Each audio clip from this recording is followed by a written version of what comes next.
and people go, oh, well, Canada Post, you're a dinosaur, and can't we do with less? And then the next day it's, well, we got to order them back to work because we can't do without them. So just pick one, and I'll argue with you over it.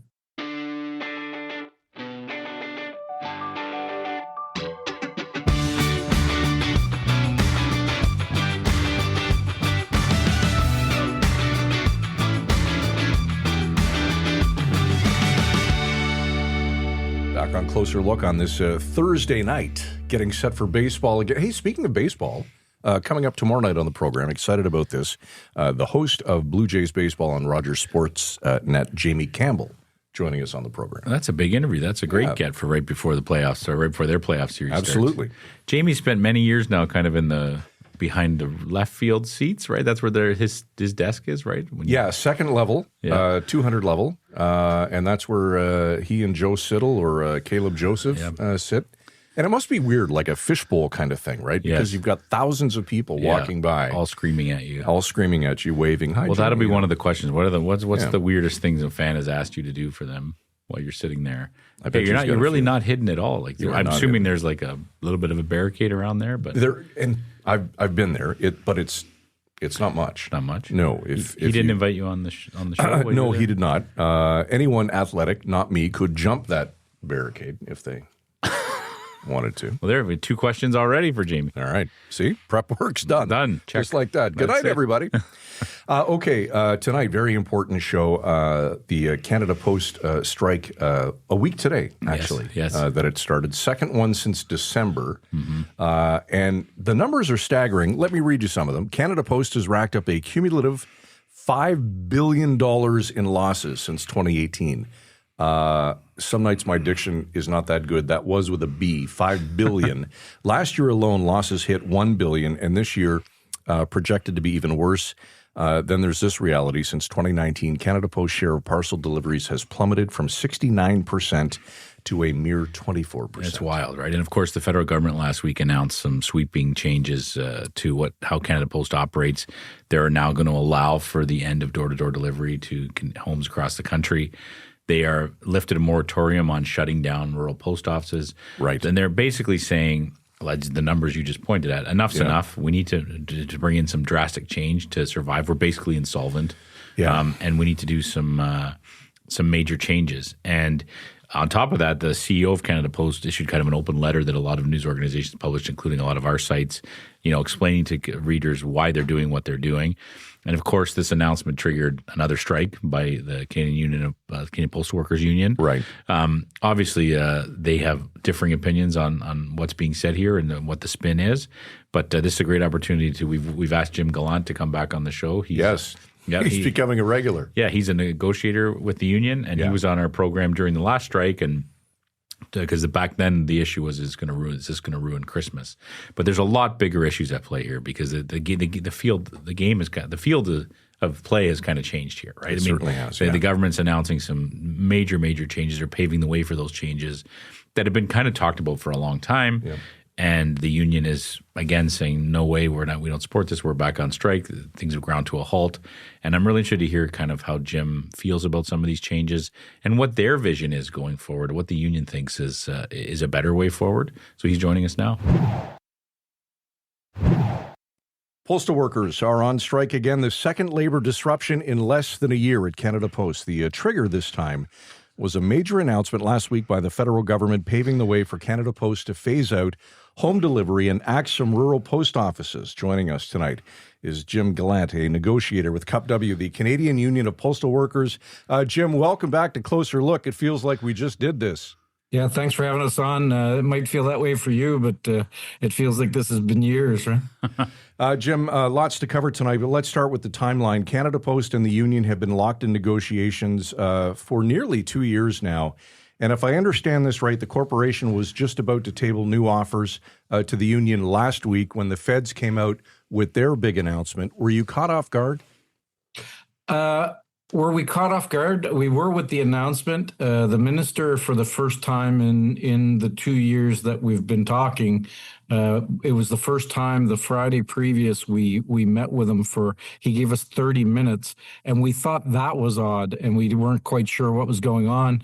Minister didn't ask about the things that he ended up putting in his announcements. He asked about things like weekend delivery and. There was some load leveling, dynamic routing questions, stuff that a minister probably shouldn't know about, but Canada Post had told him what their problems were, and he seemed to be well aware of what they wanted. He wasn't he didn't have any idea what we wanted.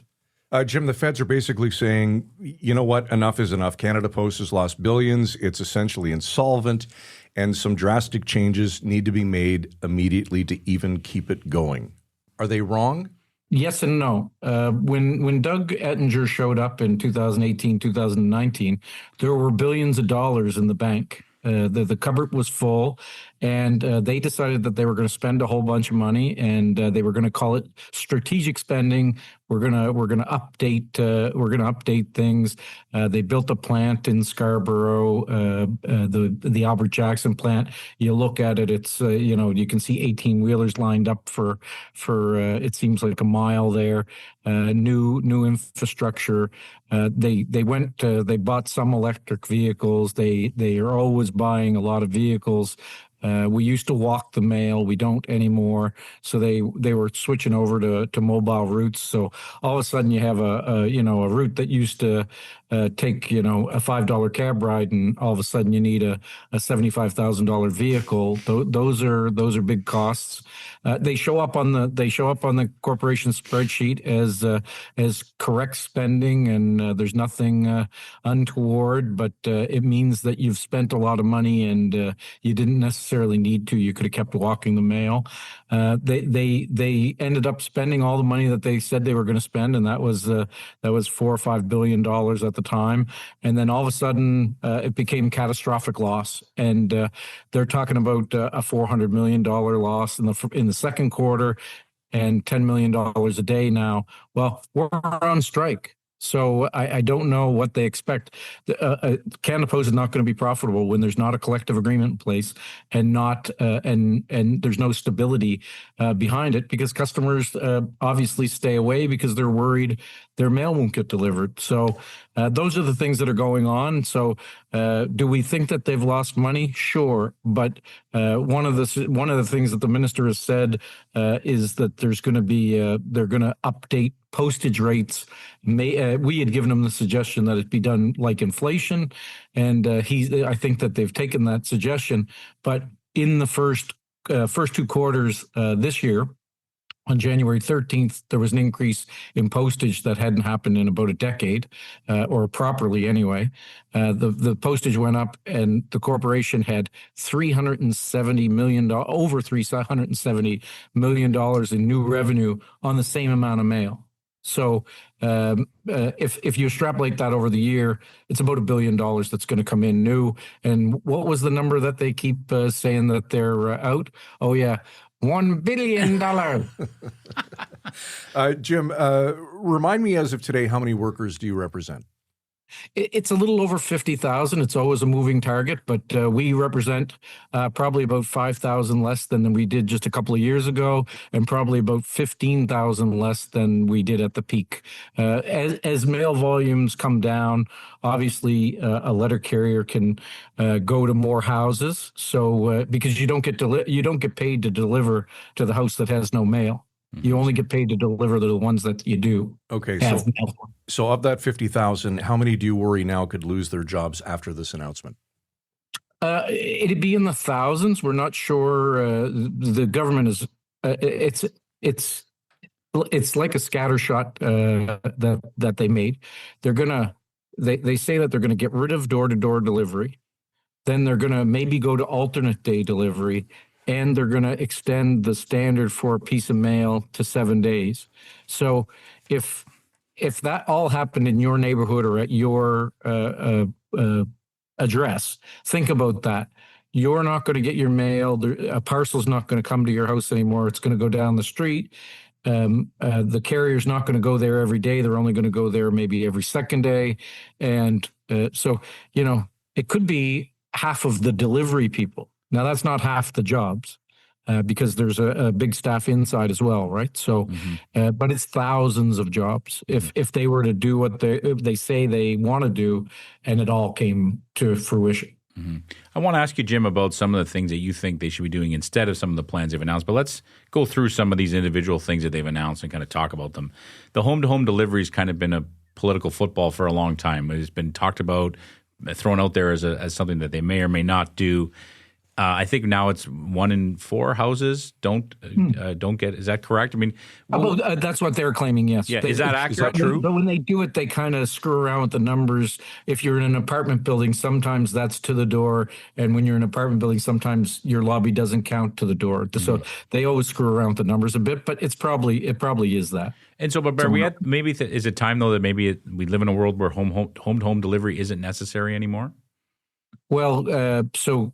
If we were to look at every other delivery outfit in Canada, who else delivers down the street? Mm-hmm. Does that make any sense? So it's supposed to be a service. It's supposed to be, we're supposed to take care of the elderly and people that can't make it out of their houses.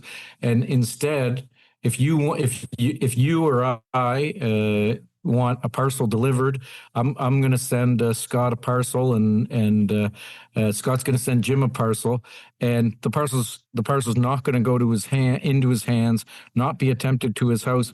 Maybe and maybe it's something that's a little more valuable or whatever. All of a sudden now you've got to use UPS, FedEx, one of those other carriers, and it's for profit, and those profits are going to end up in the United States. Mm-hmm. But I guess aren't we already there if 75% of people aren't getting it to their door? Well, no, the thing is that the number somewhat dropped. Like in my city in Halifax, there's cranes everywhere. So where one house or 3 houses used to be, now there's 80 units above it. So those people get their delivery to their lobby, call it to the door. I consider that to the door, that it's in their lobby. They don't have to get wet. They don't have to get cold in the wintertime. That seems reasonable.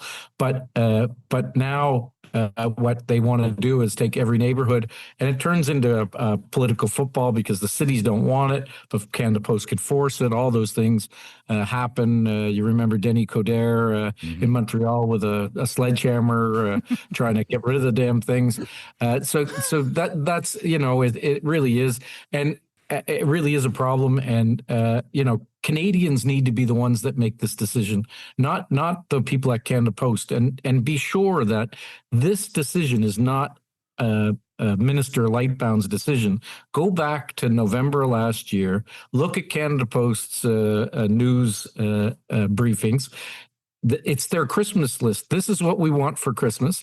Bill Kaplan went in there. The government paid him $500,000 to give them a report.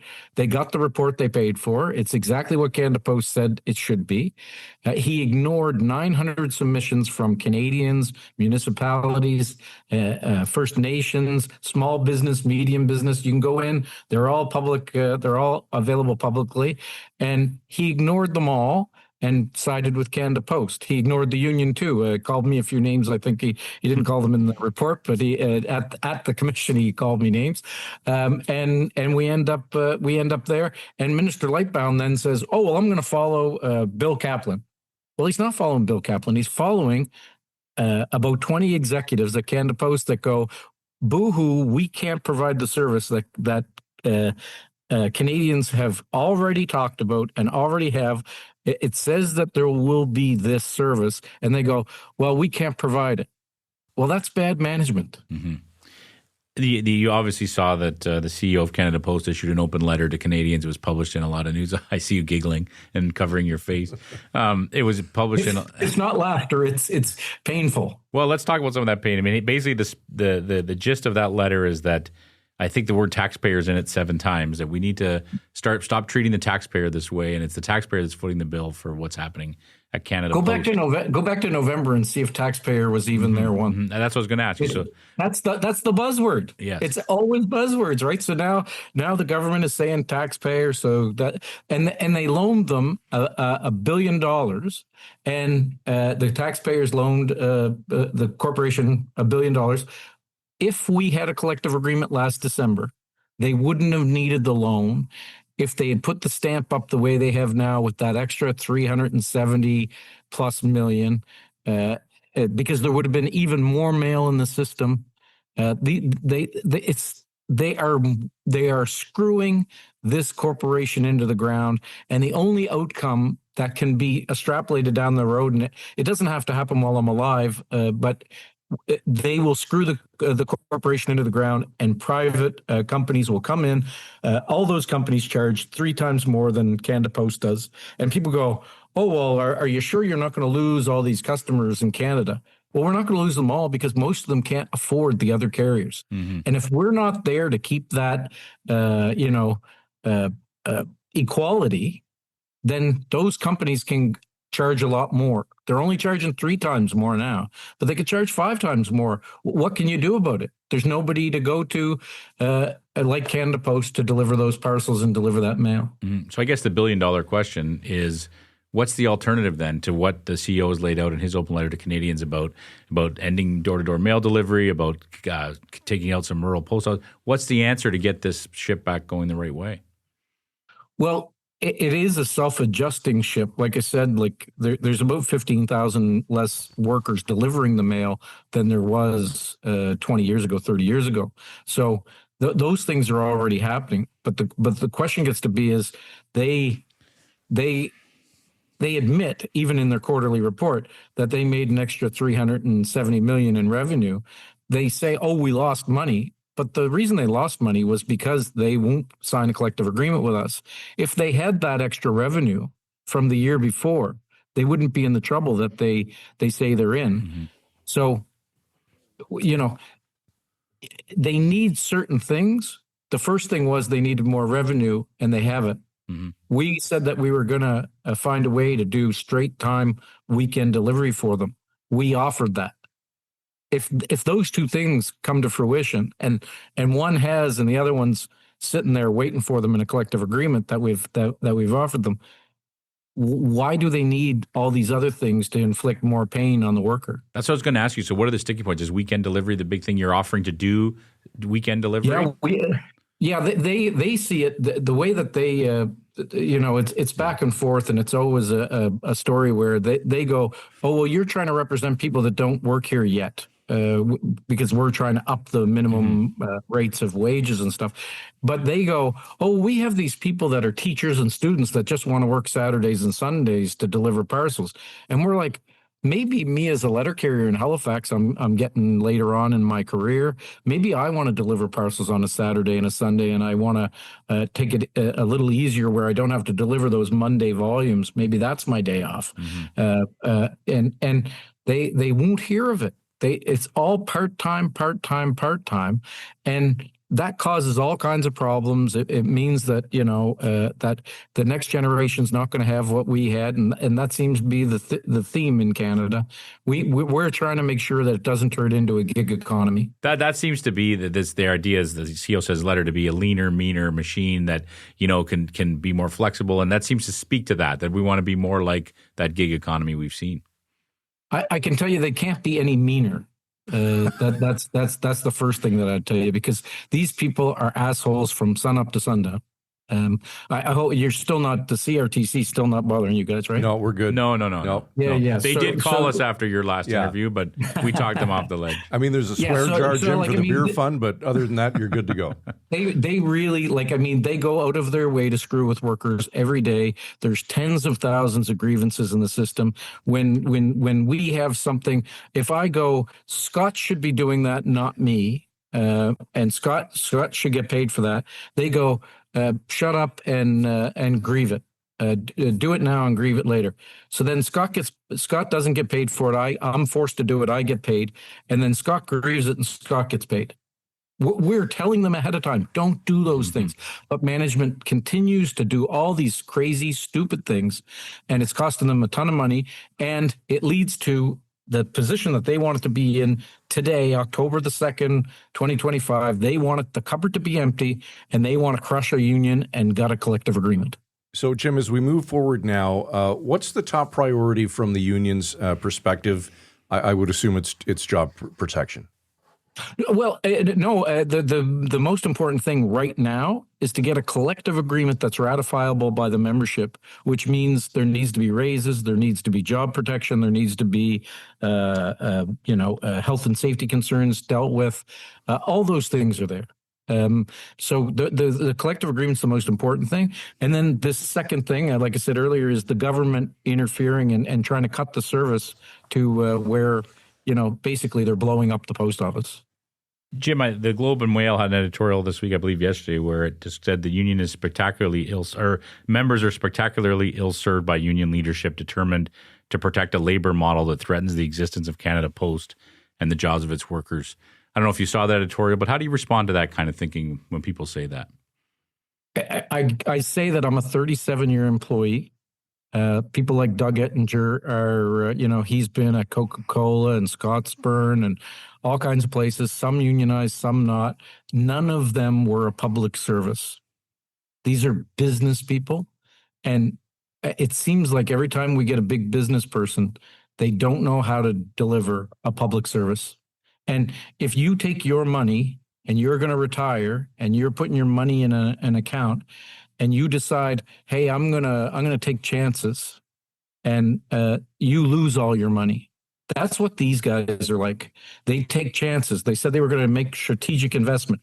They did that, and it didn't turn out. They have a plant in Toronto that they don't need because the parcel volumes went back down after COVID. It's a nice new plant, so maybe they use that one and close another one. But they do things that are not smart. A Vancouver plant, they closed the Vancouver plant, and Amazon bought it.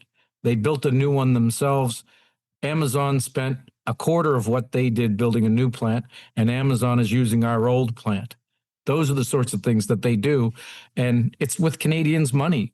So if they were managing your retirement fund, it'd be empty when you went to get it. Jim, do you expect to be ordered back to work again?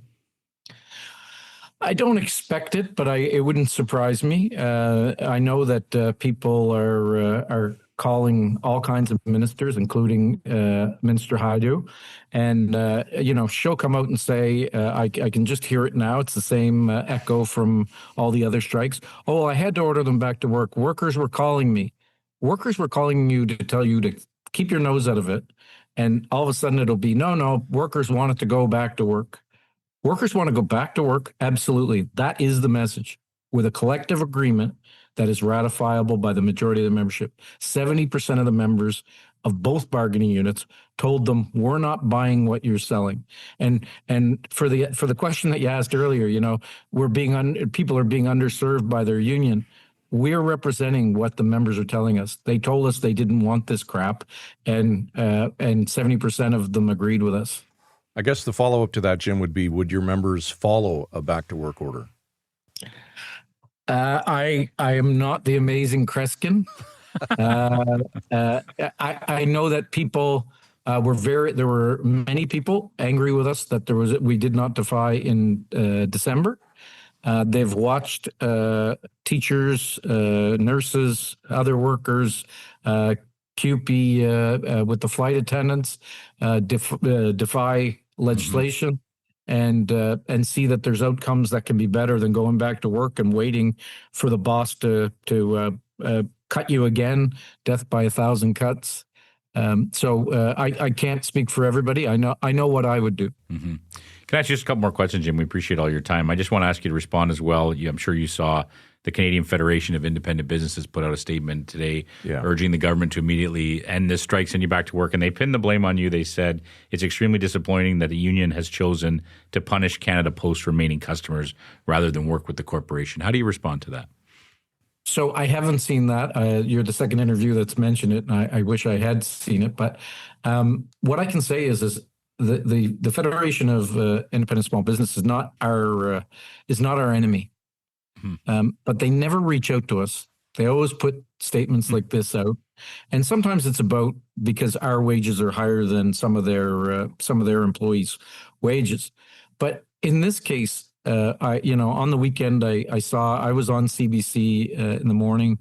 Rosemary Barton, They had on a mayor from a town in Ontario, and then they had a guy that worked. He was a model train shop, and everybody followed what the guy at the train shop said. He said, "Oh, we need to cut jobs and we need to do all these things." The mayor said it was going to be devastating for her community, that it was catastrophic loss, that those communities need the service, and that other people don't necessarily come there, and that has to happen. We want to be there. UPS and FedEx are making more an hour than our people. We need a wage where we can live, and we need a service that we can be proud of and that Canadians can be proud of. And that's not what the government's offering. That's not what Canada Post is offering.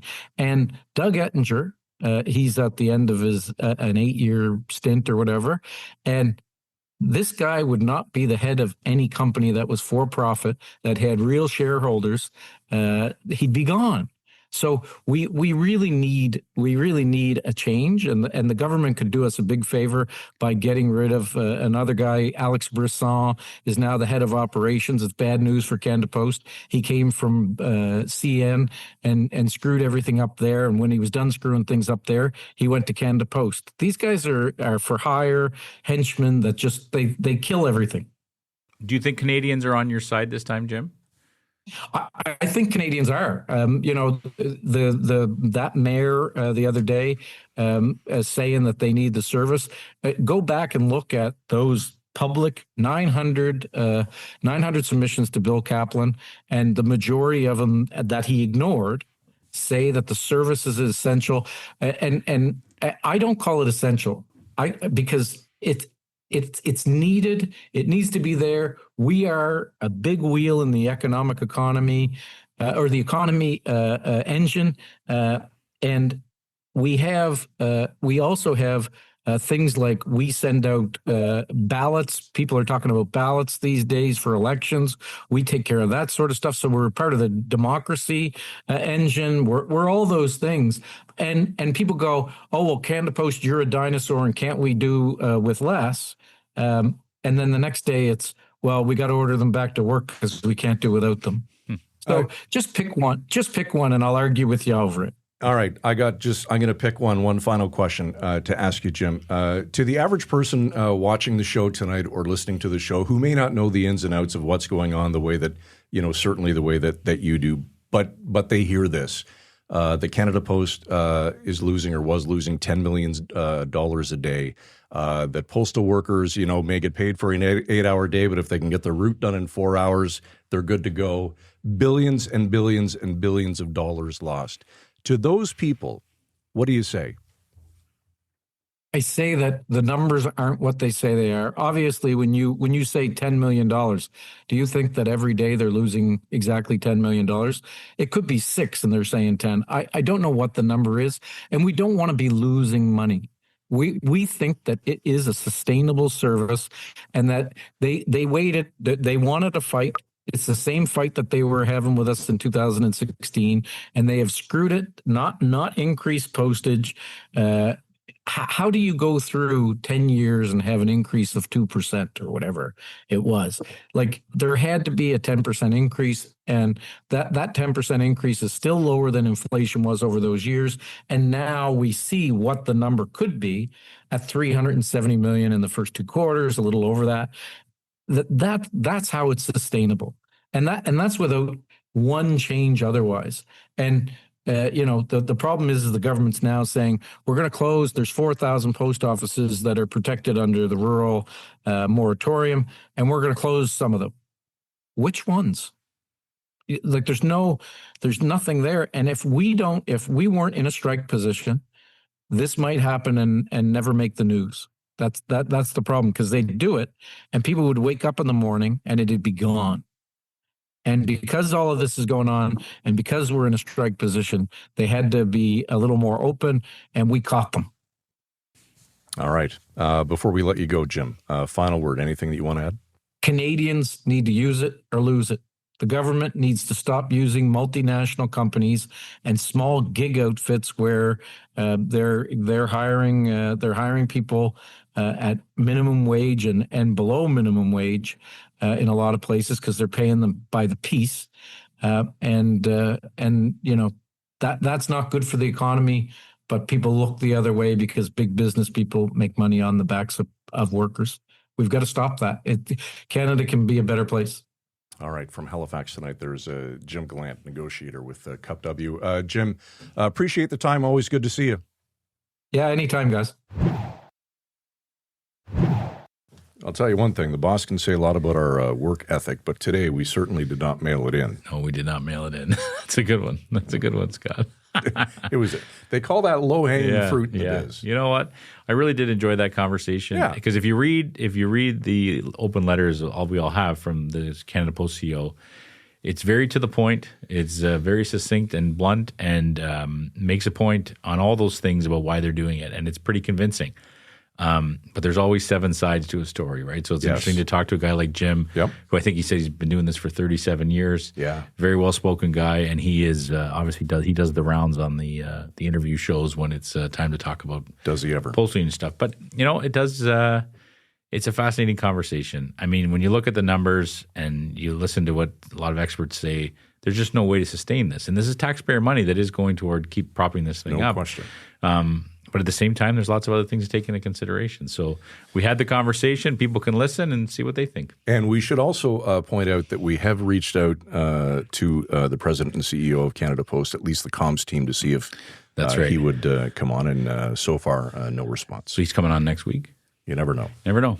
You never know. We asked. In about 30 minutes' time, the Boston Red Sox and New York Yankees will play the third and final game of that series to see who the Toronto Blue Jays will be playing Saturday. Mm-hmm. Tomorrow night on Closer Look, Jamie Campbell, the host of the Blue Jays baseball on Rogers Sportsnet, to talk about all things baseball. I'm excited about that conversation. Yeah. I love baseball. It's my favorite sport, and he's a fascinating guy because he's such a fixture in so many people's summers. Right? No question. He is there. He's a constant over the left field seats there. And I'm interested to hear about just his thoughts on this team, but just on the thoughts of doing the job that he does day in and day out. It's certainly one that most people don't have an opportunity to do. It's a fascinating profession. I'm looking forward to chatting with him. All right, closerlookpodcast.ca. Check out the website. Sign up. We'll send you brand new episodes 6 nights a week. Closer look at villagemedia.ca. Also, if you have any questions or comments about the program, and throw us a follow on social. We're all over the place. We're back tomorrow night. Again, Jamie Campbell for Michael Friscolanti, our editor-in-chief here at Village Media. I'm Scott Sexsmith. Enjoy your night. See you tomorrow at 7 right here on Closer Look. Frisco and Scott's Wardrobe provided in part by Moores, Sault Ste. Marie.